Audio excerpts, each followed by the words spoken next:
You look at the greatest artists and creators, they have this ability to start over that nobody else does. Like Elon will, be called an idiot and start over doing something brand new that he supposedly is not qualified for. Or when Madonna or Paul Simon or U2 come out with a new album, their existing fans usually hate it because they've adopted a completely new style that they've learned somewhere else. Yeah. And a lot of times they'll just miss completely. So you have to be willing to be a fool and kind of have that beginner's mind and go back to the beginning to start over. And if you're not doing that, you're just getting older. Motivation is a two-part process, which is about balancing pleasure and pain. Okay? Most people think about motivation and reward and dopamine as just trying to achieve pleasure. And indeed, dopamine is released in the brain from the VTA at the nucleus accumbens when we experience things that we like. So here's the way to conceptualize this. And if you can internalize this in your mind, it will really help you as you move through your day, trying to understand why you might be motivated or not motivated for certain things.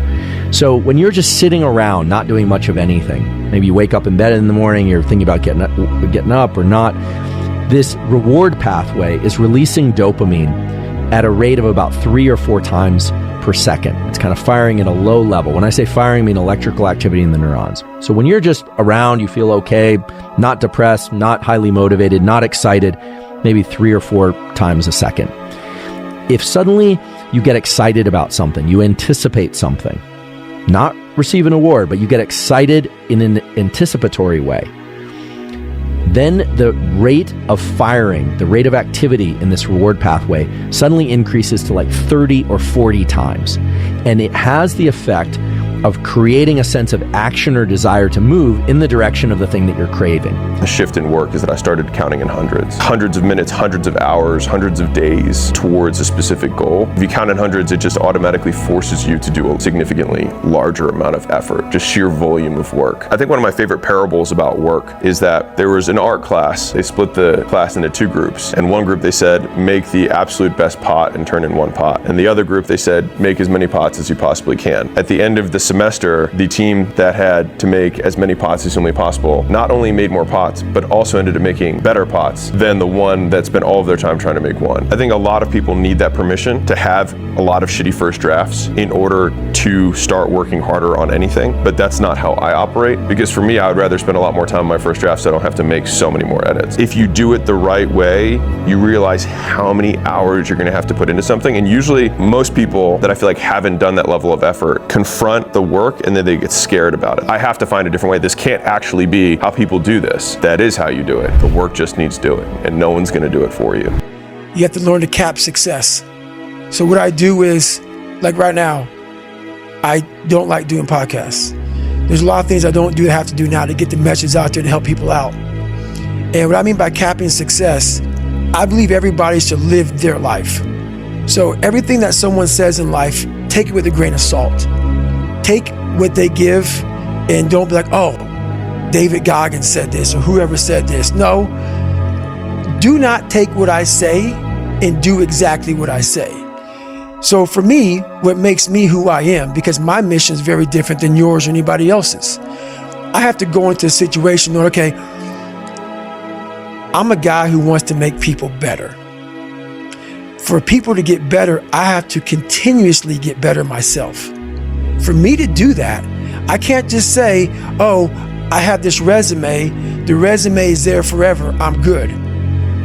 I have to cap my success, because for me to help people out, I can't just say I did it once and I'm good. I have to continue to reinvent the wheel of the mind and figure out more and more ways for you to pull. Because if I have a cookie cutter message, it may hit 5 people out of 25. You just failed.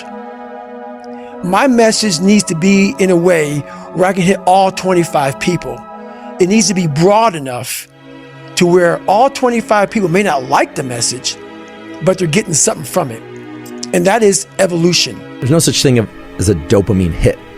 And actually, the way that your body uses dopamine is to have a baseline level of dopamine, meaning an amount of dopamine that's circulating in your brain and body all the time.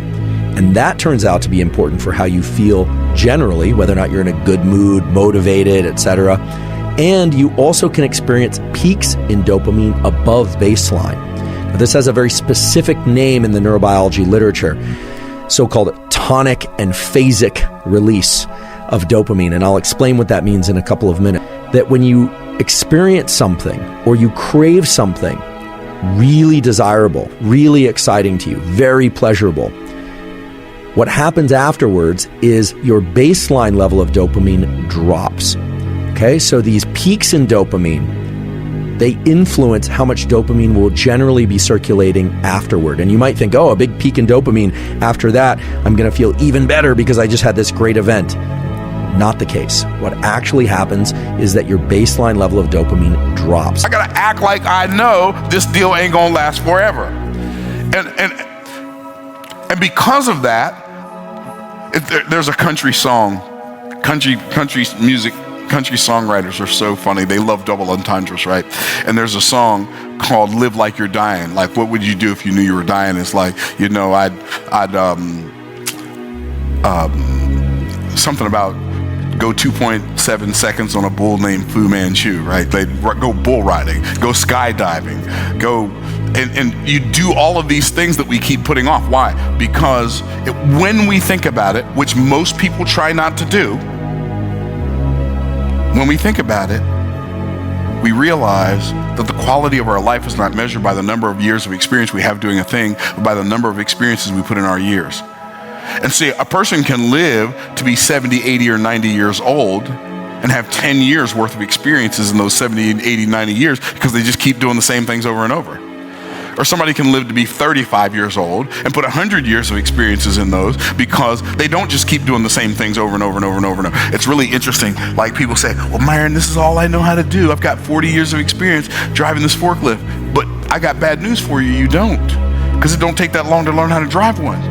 You got 2 weeks of experience repeated over a 40-year time period, and that's how most people live their lives. They learn a skill, they add nothing to the skill, and they just do that whole thing, that same thing over and over and over again, keep living Groundhog Day every day for the rest of their lives. So we need to apply some wisdom to our walk. Right? Self-efficacy is that this mindset of, I can figure it out. I know how to get it done. I believe in myself. Self-belief and the ability to figure it out is self-efficacy.